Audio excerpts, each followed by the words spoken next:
moments. You call these velvet moments. Velvet moments, yes. Yeah. What is a velvet moment, Steve? It's when the audience forget that they're watching a play. I mean, it's more than that, but it's where they sort of like become drawn into what they're watching, drawn into the story. And for the moment that's often the time when you'll find people dropping their wine glasses and things as well. Yes. They kind of slip out of their hands. Yes. Because they're concentrating so much on what they're looking at that they forget their surroundings. They forget where they are for a moment. And it's that time when you really sort of reach through to people's souls. Yes. It doesn't happen very often, but and you can't create a velvet moment, but you can create the conditions where a velvet moment may occur. Yes. How true. That's really helpful. Actually, that's really well. To create the conditions. That's excitement. One of the excitements of theatre, isn't it? Really, you can create the conditions, but there has to be that. But then something else has to happen. Some kind of meeting of technique and, well, magic. Or is too cliched a word, but there's something indefinable. Well, it's supplied by the audience, so they invest into what they're seeing. If they don't do that, it doesn't work. But you can't make them do it, but you can just help them. No, and you can lose an audience. Oh God, that's dead easy. Yeah, I've lost many an audience in my time. I don't know. By trying too hard, usually. It's one of the failures of the English language that we don't have a plural view. But I meant one. That's the plural. And although I've said this many times, because I've told a joke in character in front of an audience and received complete silence, which is why comedy is often not much more difficult. But you can tell in a tragic piece like Blackadder if you have caught the audience or not. I don't know whether you were out did you ever come out the front then for that end? Did you feel it in the audience?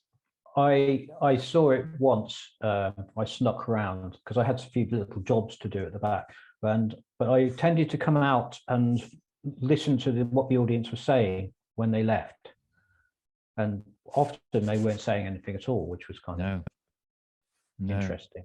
No, it was. There was certainly, but the point of that ending was that I didn't want somebody to come out of the theatre and come out with their wife or their husband or whatever.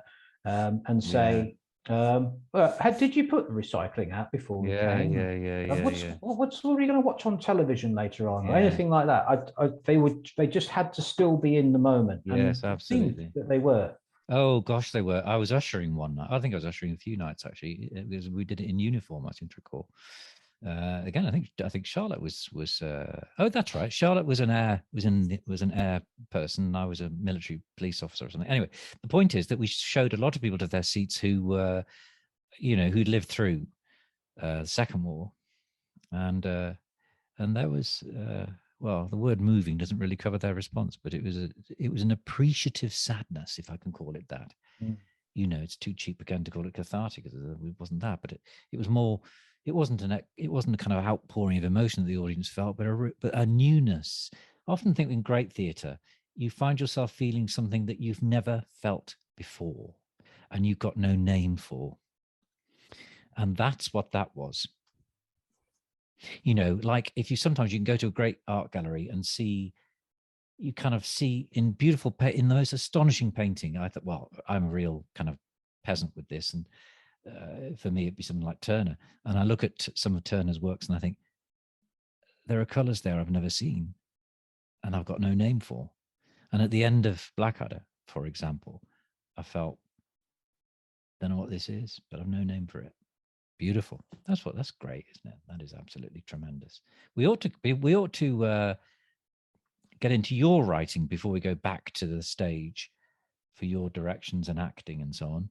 Because you are, of course, a writer, and I know people say this, but it is true, and you're very modest about it. But you are an award-winning writer. Well, my plays won the awards, really. The Cork Arts Theatre did an annual competition, and there was the plays would several times have won awards for the production, so that it's kind of shared between the writer and the people that actually put the play on. But nevertheless, yeah, I mean, once again, awards are only awards because somebody thinks it's any good, but that's just their opinion. I've had a really bad experience at the Lighthorn Festival where my son Oscar and I did a play together because he wanted us to do a play together. It's called The Age of Asparagus. I didn't think it was necessarily brilliant, but it was pretty good. And the judge, it just went straight over his, and he started off his adjudication by saying, "I really didn't understand this play at all," and my heart sank. So I kind of like prefer it when people like it rather than judges. yes, absolutely. Absolutely. It's a funny thing, isn't it? It doesn't mix competition and drama. I don't think it does. Some people like it, but some people love it. I don't at all. So when we did the one act festival of plays, which you were also involved in last summer, there was no competitive element for that reason. Was there a thought there might be at one point? Certain people thought that it would be a good idea, but it wouldn't have been. And I'm glad it wasn't. Anyway. I'm glad it wasn't. Particularly if we'd been a competition for highest attending show. I would have found it very embarrassing to have been. Yeah, John Jennings would have won that. John Jennings sold loads of, well, not sold loads of tickets, but got loads of people to come. And there were a couple of people that came every night because of John Jennings. Amazing. Phoenix show also was it was a lovely bit of theatre actually, but it was also that Phoenix turned out in good strength for Roger Golan's beautiful piece. Lovely bit of acting between those three, wasn't it? It was really lovely. And you also, again, you're being modest here, but I've taken you down the writing route. But improvisation is not is a form of inventive creation, of course. You performed a very, very daring piece of theatre there, didn't you? Well, once again, we had a gap because somebody pulled out of with 2 weeks to go.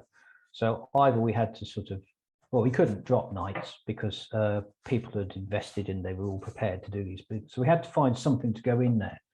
So I used the emotional machine technique. So that is where you decide where your piece begins, you decide where it ends, and you might come up with 3 or 4 different stages along the way. And then you write those down. I wrote them down on my arm, just one word, just so that I wouldn't get lost. Did you? I didn't know that. Yeah, so on my arm, I had 7 words written. But, you know, if I sort of thought, what's next, I could just look at my arm. And then those words would then kick off what I'd got planned. So I think the first time I did it was about just under 30 minutes long, which was like a lot longer than I thought it was going to be. And I'm told that the second time was nearly 40 minutes. I don't know what the hell I was doing. But you just develop it.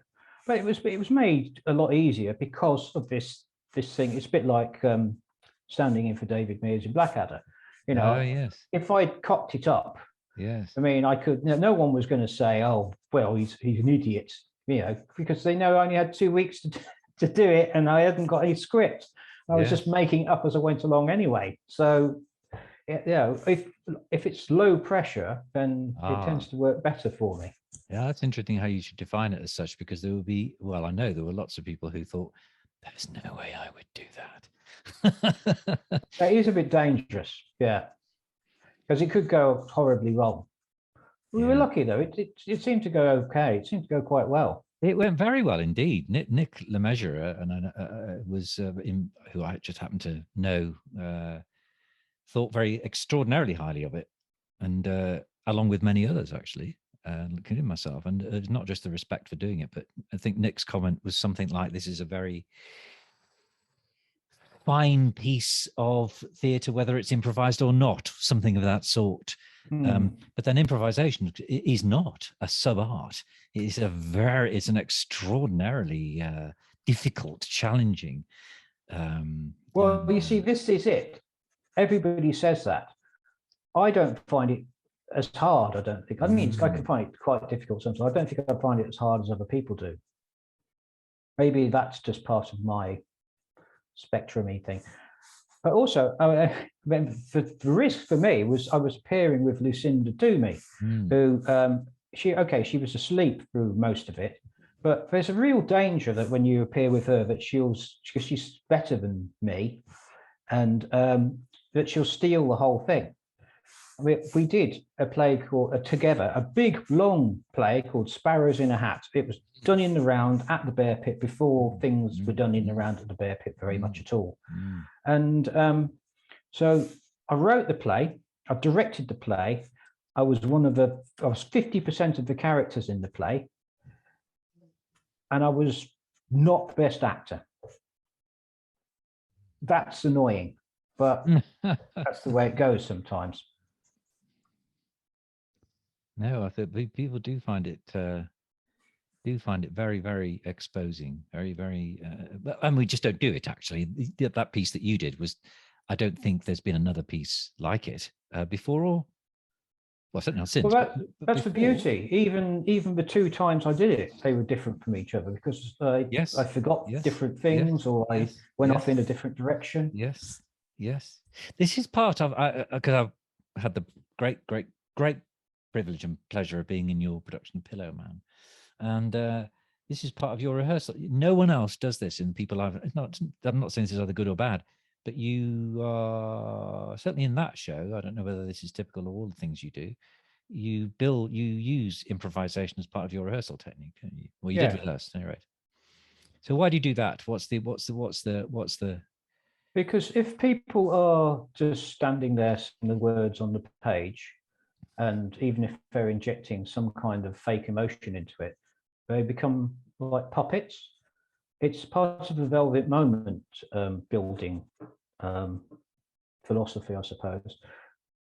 In order for the audience to forget that they're watching a play, the cast have to forget, not entirely, but sort of forget that they're doing a play. And the way that they'll do that is by having a rounded idea of the character, without being all method about it, becoming a bit of the character rather than just being some kind of empty vessel that's parroting the lines. So if you felt like Topolsky, even a bit, your performance as Topolsky would become much, much more compelling. Yes. And it was. You were brilliant. I mean, and the nice thing about you is that you are. Some people aren't willing to try stuff. I mean, I kind of pick people that I usually think will be willing to try stuff.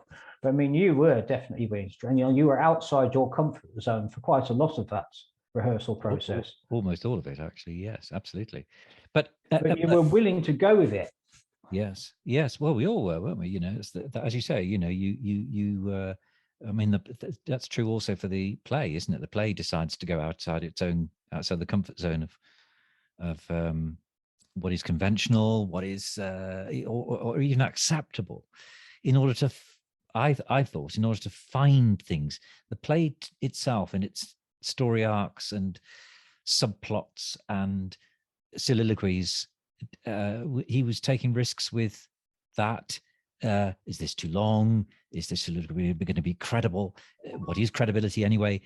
In order to find things out and touch this newness, this Velvet Moment thing. The other line that you're very famous for, but in our circles, is don't act.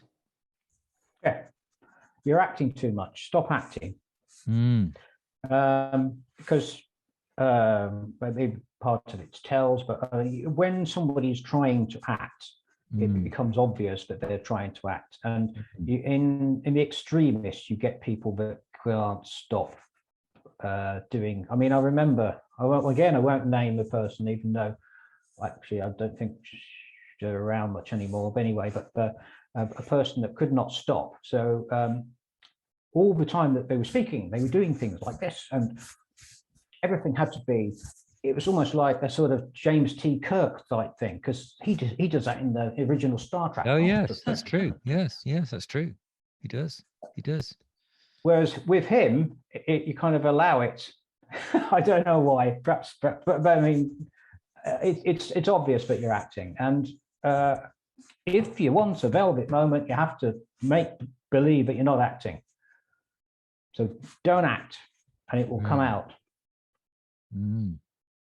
It's a note that we used to giggle about again in that show. This is the one, only the most recent one I was involved with you.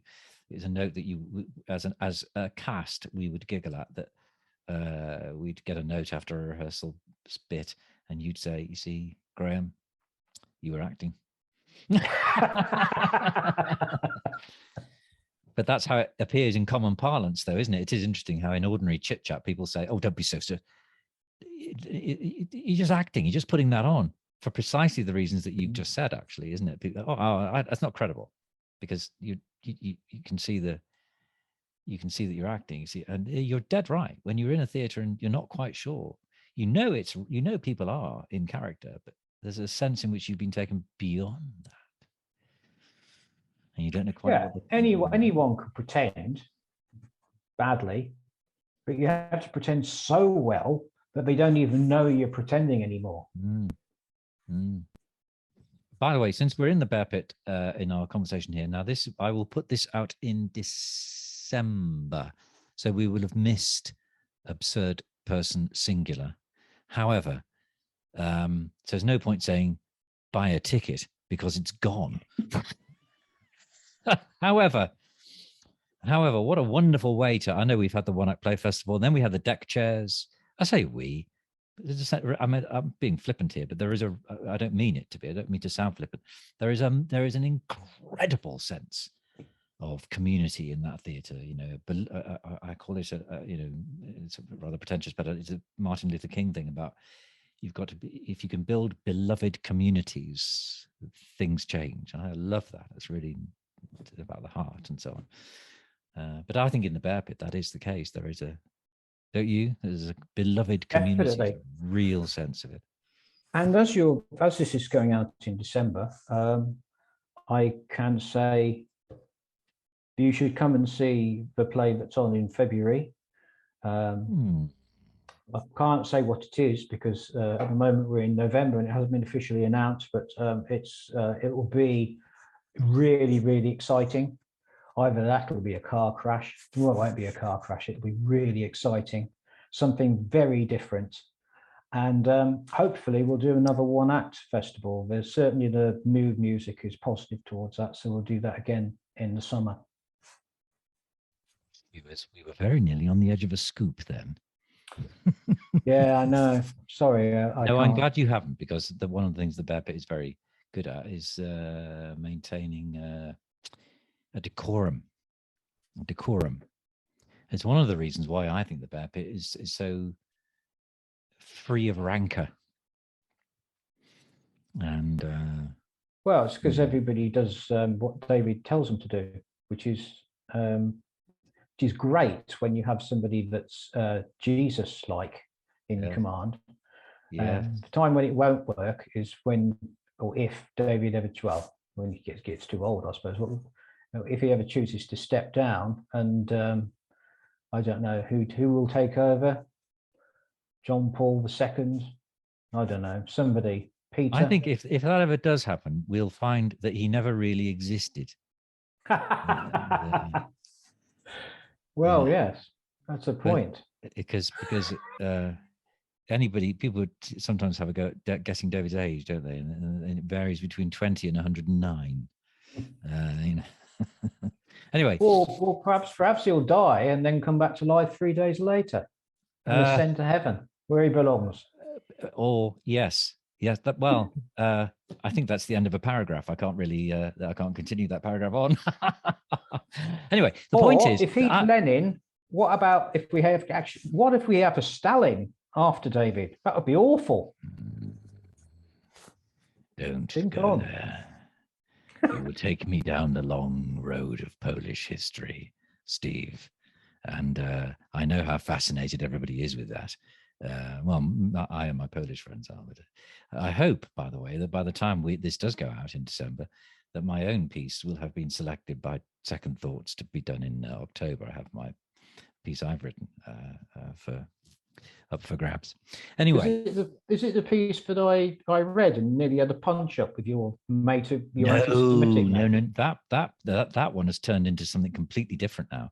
I like that. I thought that had real potential. It does and did, but it also had too many flaws to continue in its current form. So I've completely rewritten it, and it's now got a wholly new title, which is "Woe to Us, Where is the Sweet Revolution?" And which is a line from a beautiful story in a collection of stories by a Polish writer called The Red Cavalry. Beautiful. Anyway, the point is that I would say it isn't. I know you're kind of joking, but kind of not. It's a huge advantage, I think, with the Bear Pit having somebody who is just in charge. But also, there is a real sense of people doing it for the theatre, isn't there? You know, people. Yeah. Because you and others, I wasn't sadly around at that point at its birth. But Pamela was telling me the stories of how it came about. And it was a real sense of, you know, we must have a theatre in it, and it ought to be like this, and a real meeting of minds. And that's just gone on and on and on, you know. Yes. I mean, when you think about actors as well, or theatre people in general, it's kind of hard to draw them together in any other way, which is why the existence of Second Thoughts is so anomalous, really, because it is a kind of democracy, which shouldn't really work in those circumstances, because actors and theatre people in general are all chronically insecure. If you think about it, they demand that people pay money to come along and see them pretending to be other people, and not only do they have to pay money, but they also have to clap and applaud at the end and then go up to that actor and say how good they were. And if they get anything less than that, they're consumed with angst. Was I any good? Oh my goodness. Why don't they love me? Why? Yes. Why? Yes. Totally. Now that brings me on to another stock theme that runs through these podcasts that I must turn to you with, and that is, what is it you say, if you ever do? I mean, if you've seen a show, let's say, and it's been awful, and you go to the bar. This wouldn't be a Bear Pig Company production, of course, but you know, anything else.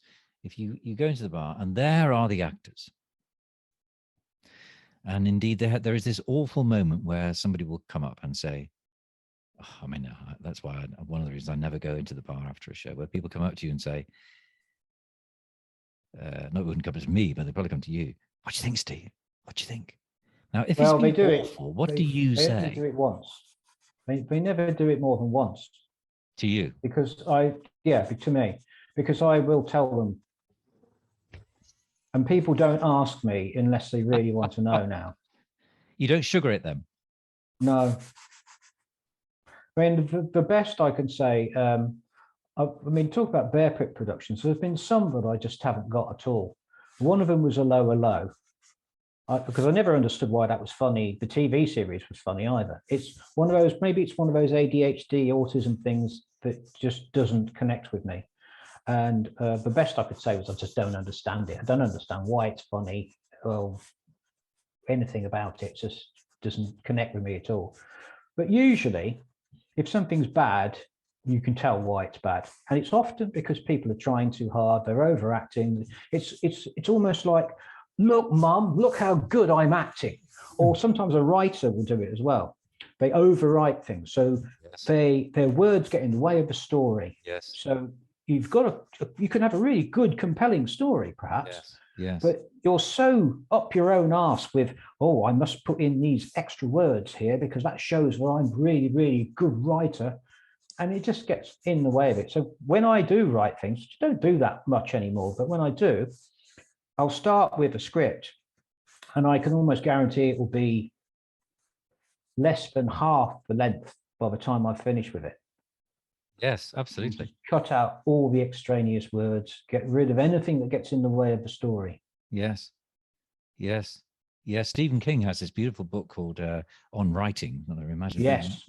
Have you read that? Yeah, yeah. Yes, I have. That's And very good. It's one of the, I think he's actually the best thing I've ever read about writing. And he says, when you're editing, always cut out the bits you like the most. Because if you like them, it's because you think it shows you're clever. Yes. And You're if you're acting trying again, to be aren't you? You're clever, writing. Stop writing. Yes, yes. yeah, you're getting in the way of the story. Yeah, it's like you're acting too much. You're writing too much. It's the same principle. Yes, absolutely. I love it. I'm writing this thing at the moment. As I say, I've rewritten the piece that you did when there was nearly World War III in the Bear Pit Bar there. Well, I put up with quite a lot from him. I mean, I thought, looking back on it, I think I was quite restrained. Well, I think you were not only restrained, but you were also completely right. However, let's move slightly off that a little bit. But when I'm writing, if I come back the next day and I look at what I've written and I think, did I do that? That's when I know I might be onto something, and that's extraordinarily rare. Mostly, I look at what I've written the day before and think, "Oh my God, it's never going to go anywhere."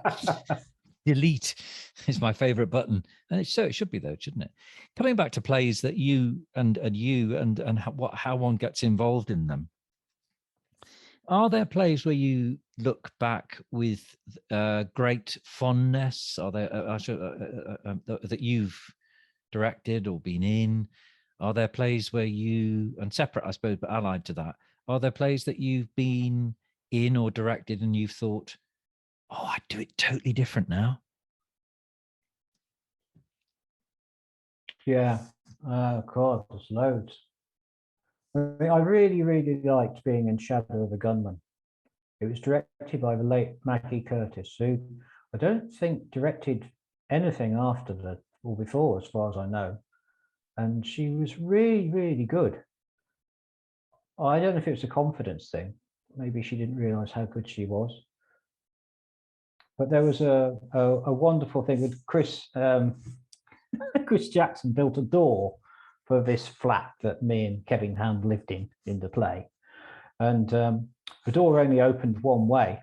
And Gary Banders was in the play, and he had to come through the door. And the door you had to pull from his perspective. You couldn't push it. It wouldn't work. So, of course, Gary tried to push the door. It wouldn't open.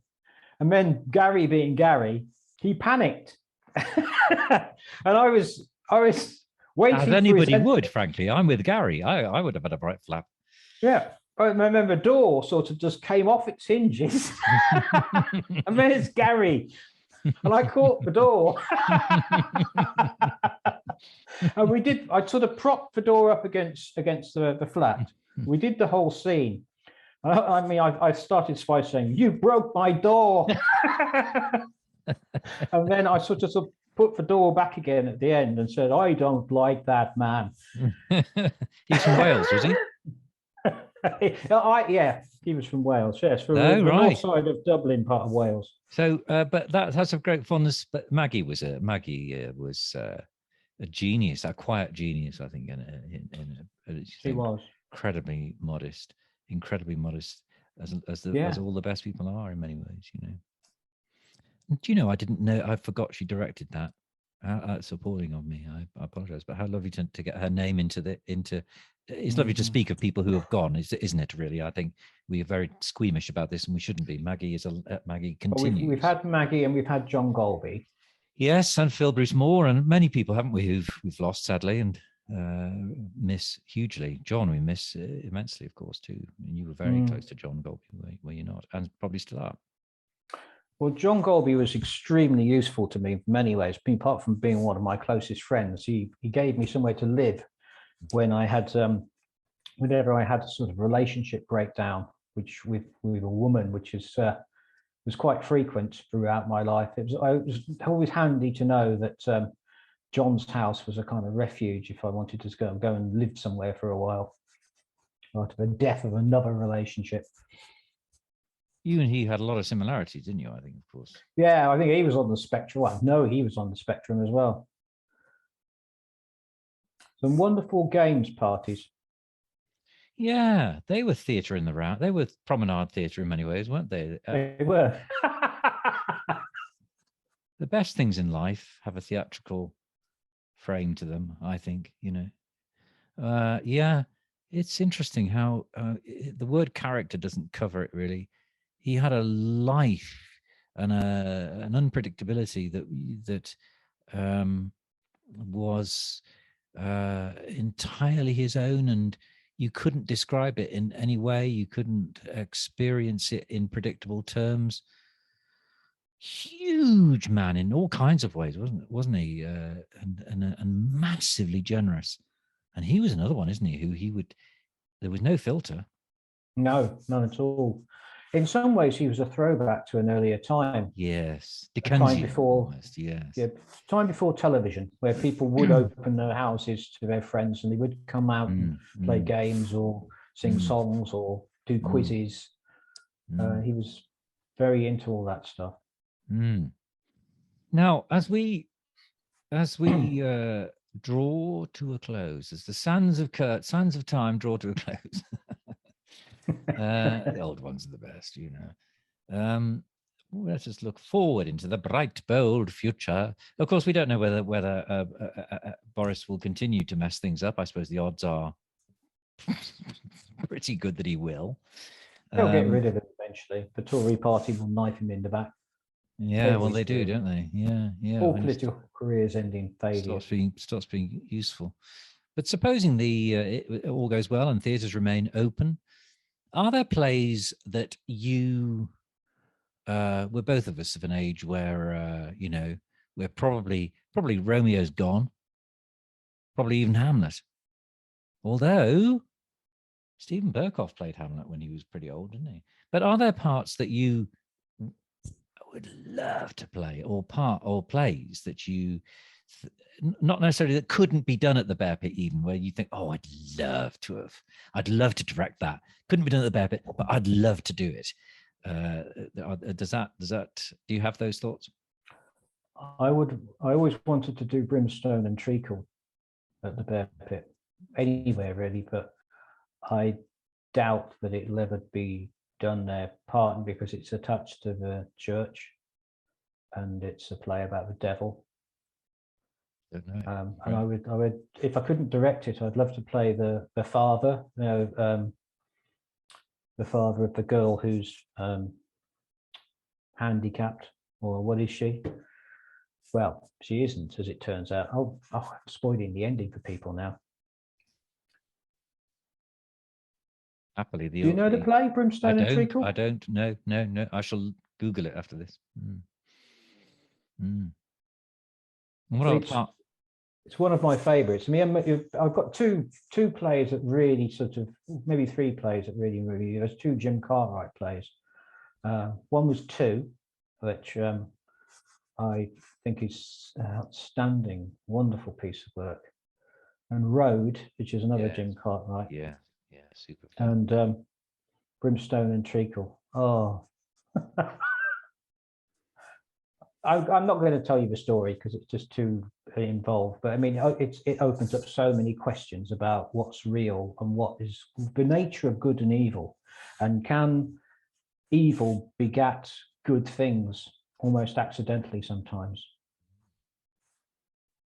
Seems to no. I would have thought the church would find that entirely appropriate. There is a very strong strain of you have to have evil to have good in church theology, and some of its theology is various. Brimstone Treacle was banned by the BBC. I've got it on DVD. I might lend it to you. Well, oh yeah, please do. I shall YouTube it straight. And then, away. well, I've tried to avoid the Sting version, which is not very good. The one with Michael Kitchen, the TV, it was a kind of play for today type thing. That's the one to watch. And what about Denholm Elliott is the father. What about characters that you'd love to have a go at them on stage? I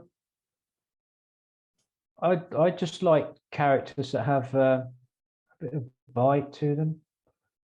So I mean, as you probably know, I regard Shakespeare as being a bit overrated.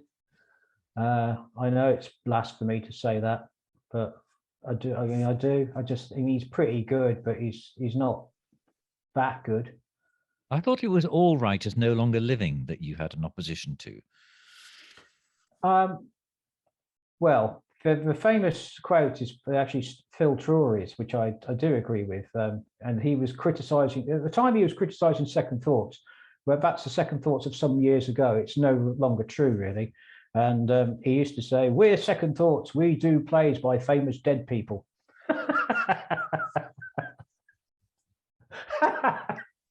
Some of Yeah, yes. I mean, I don't mind dead people having a go, but I mean, to have nothing but dead people all the time is just a bit. I like modern stuff. I like stuff that I can relate to. So, I mean, a play that has the internet in it or mobile phones. Oh, right. It's kind of like Yes. nice because you could think, an audience could think, oh yeah, rather than something that's harking back to this. No, I don't want to sort of rubbish Acorn or anything too much, although a lot of his finest work was written in the 70s and 80s, and that's the stuff that tends to get produced now. But it's all sort of a bit tired, and sometimes when you go to the theatre, I don't know if you've had this experience, but I've had it too bloody often. I go, and when I started going to the theatre, I was in my early 20s. I was one of the youngest people there, and now I'm 60, and frequently I go to the theatre and I'm still one of the youngest people there. Now, that can't be right, can it? That doesn't bode well for the future. And if you're going to carry on doing plays from the 70s or 80s, or you're going to carry on rehashing 70s sitcoms or whatever it is that you're doing, all you're going to attract is old people. And we need, in order to survive, to have younger people in. And that was one of the reasons that I wanted to do The Pillow Man, because I thought it, but then it did attract a younger crowd. So there is a play that I actually got the script of, and I've forgotten what it's called now, which would be wonderful to do, but I can't imagine it ever have being done. It was done at the Royal Court some years ago, but the story is set in the near future, and it asks a moral question. So if you could have an avatar of a child, and a paedophile could go into this virtual world and abuse this avatar, would they be getting it out of their system so that they wouldn't have to abuse a real child, or would it make them more likely to abuse a real child? And the whole play is about that conundrum. And in a way, it mirrors the argument that we had about violent TV programs and violent films. Does watching that kind of thing make people more likely to do it, or does it allow them to sort of fantasize about it so they don't have to do it? Wow, that's an unexpected answer, but I mean, actually, that is true for a lot of drama, isn't it? You know, that you watch something. That old question about if you watch something, is it more likely to for you to become that character? Or does it normalize it for you? Yes, or even celebrate it for you. I mean, in that particular case, it's very interesting, isn't it? Because there are certain issues that if one were to do a play about it, it could only have one moral direction, and correctly so, and child abuse is one. Any play that glorified or gave a platform to the glorification of it would be undoable, quite rightly. Racism is another, isn't it? You know, you couldn't possibly put a play on that celebrated racism, and quite rightly. No, you could put on a play about racism, and you could have racist peoples in it. But you couldn't have a play about, let's say, the life of Oswald Mosley that left everyone thinking, oh, crikey, those are the days. Or that play about Hitler and people leaving the theatre saying, well, you know, he had some good ideas. Indeed. There are a lot of other morally questionable characters for whom that is. You mentioned Stalin. You know, Stalin has a very not his full evil is very unknown in this country. A lot of other characters too. But now I thought you were going. No, I didn't think you were going to say this, but I just feel that you would be terribly good in almost all Pinter. Yeah, I like. However, he has died, sadly. I do like Pinter. Yeah, I really like Pinter. Can't think of a part in. See, Birthday Party is the one that leaps most obviously to mind, I think. P.T. Yeah, obviously. I could do P.T. For the husband. Yeah. And you could do the caretaker, I think. You'd be very good. Or McCann. I could do McCann in there. McCann, yes. Yes. Because I can pronounce Dryder. Well, let's cast ourselves in it. I shall be Goldberg, and we'll shock the nation. Right. Well, that's over the hour, I'm afraid, Steve, I've taken from you. I do apologize. And we must do it again. And my plan is to kind of do everybody annually, see how life is. So I shall ask you again. I hope you will say yes again, but it's been as ever. One of the things that's lovely about this is that the last time that you and I sat down for a chat for an hour was never. That's true. Yes. We don't, do we? We just don't. No. Life doesn't entertain that possibility. I don't think. And so it's been. That's quite sad. It is sad, isn't it? Mm. It is sad, but we've captured this, and I'm really grateful that you've enabled me to do that. I wanted to do it when I started off doing these. I thought, I know this sounds a bit kind of soppy, but there are people I haven't said thank you to, and so often when one falls off the perch, well, I don't know, I'm fallen off the perch, but when I fall off the perch, there will be no possibility to say thank you to anybody. So it's like when people people should have their funerals while they're alive, shouldn't they? Really, because then if anybody's going to say anything nice about you, it's going to be when you're dead. But it does enable me to say that to you, to thank you for the part that you have played in the many decades, as it turns out, that you and I have acted together. You've always been incredibly important influence in my theatre life, and also the theatre lives of pretty much everybody in this town and beyond. Oh, I do believe that. I'm not flattering you. There'd be almost nobody I know. I don't know many people, but there's almost nobody I know who doesn't know you and doesn't have a view about. I am extremely annoying, and I am quite good at annoying people. So I should think there's probably. I tend to be a bit of a Marmite person, I think. So yeah, there'll be about 50% of people will like me and think I've been a positive influence. Equally, there's probably 50% who just think I'm an annoying bastard and I wish they'd go away. And on that note, Steve, I would belong to the former camp. I think you're a vital element of our, I call it public theatre. I know that's pretentious, but I'd rather that amateur theatre has got this awful connotation. In the public theatre scene in which we live and breathe, actually, you are a very important and positively influential person because you dare, you do take risks and they come off 9 times out of 10. I've been lucky. I'll try and get my head out of the room when you've finished all this, see if I can get through the door. Well, I'm never going to say it again. I mean, I'd like to apologise again for laughing during your Salieri speech so much that put you off. It's going to be 30 years. Actually, I think it has been 30 years. That's depressing. Yeah, I think it has. Yeah. Right. Years, damn it. Too many. It was in 1994 or 5, I think. Too many notes, Herr Mozart.